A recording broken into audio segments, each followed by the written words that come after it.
I'm gonna tell you one thing. I don't know why he did it or something like that, because I'm not a member of the Parti Conservateur. I'm a black Québécois, so to be suspended and put my nose on that deal, it's no sense. On Garth Turner's suspension? Speaks for itself. Well, I really just think it shows a typical conservative attitude. They can't put up with any dissent.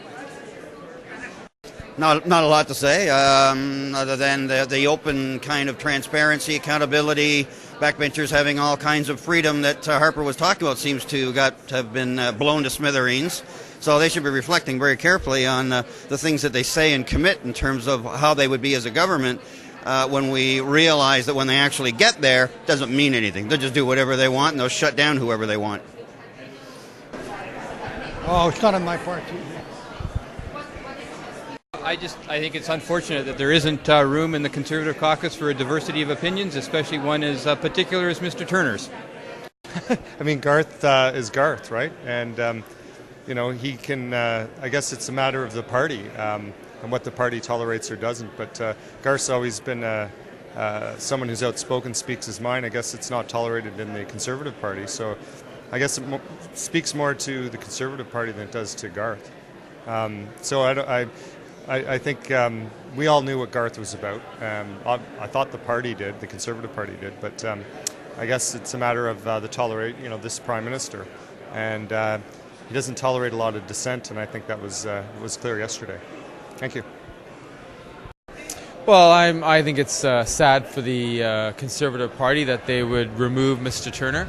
Mr. Turner has been an outspoken person for what he believes in, and I hope that this is not reflective of the Conservative Party coming down with a hammer on those people who try to be individualistic, who pursue issues that they're passionate about, and really represent their constituents.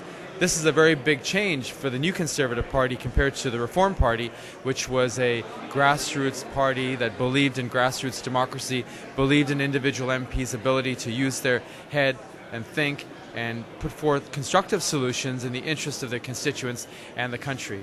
And if Mr. Harper is only interested in his 5 policies that are really weak on fact, then I think this is a sad day for Canada. I appreciate the fact that he shares my view about the complete failure of this government regarding climate change. Okay? Thank you. I think that suspending someone for speaking his mind, and certainly there were no violations of caucus confidentiality. I did what he said yesterday in the press conference. I went to garth.ca and looked, and I saw nothing there that I didn't already know from reading the newspapers. What I saw was his reflection of what his constituents said they're concerned about.